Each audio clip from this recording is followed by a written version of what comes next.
Sveiks, skaties! Tātad lieta sekojoša. Man ienāca ideja prātā pamēģināt eksperimentu. Ja? Mums ir tās energoatkarīgas atmiņas, ja? Kā brīvpiekļuves atmiņa, un energo neatkarīga atmiņa cietie diski.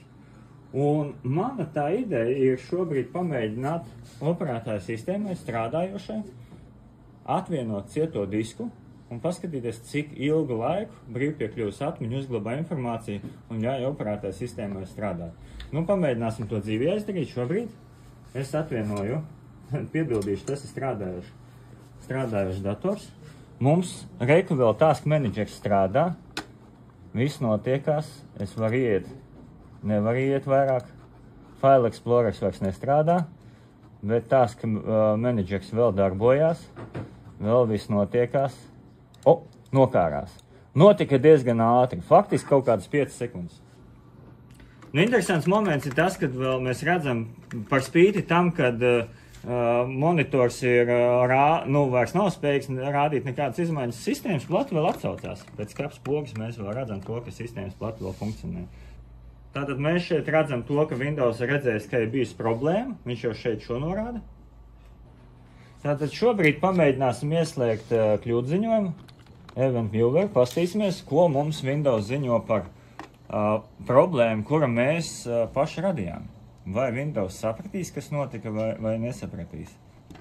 Uzslēdzam sistēmu. Mums pēc šī datora laika sanāk 12:05, tad aptuveni ap šo laiku skatīsimies kļūdu ziņojumus.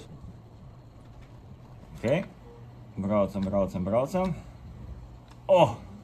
Kritiskā kļūda, reku redzam, ja? Un skatāmies, ko viņš te rāda. Viņš rāda, ka dators nav bijis spējīgs izslēgties un ir pārtraucis darbību. Te ir interesants moments to, kad elektrība tika pārauta. Tāpēc, ka tas turēja ieslēgšanas pogu, tas tāpēc tā bija. Bet kas konkrēti par pašu Windows? Ir kaut kādas būtiskas lietas par pašu Windows arī minētas? Nav. Tas ir interesanti.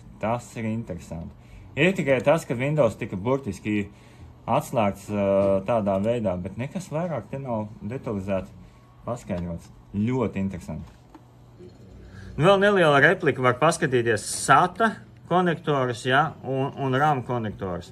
Un gribu pievērst uzmanību, ja redz šos te pieslēgvietas, ja, SATA vietai, viņi ir nedaudz garāki.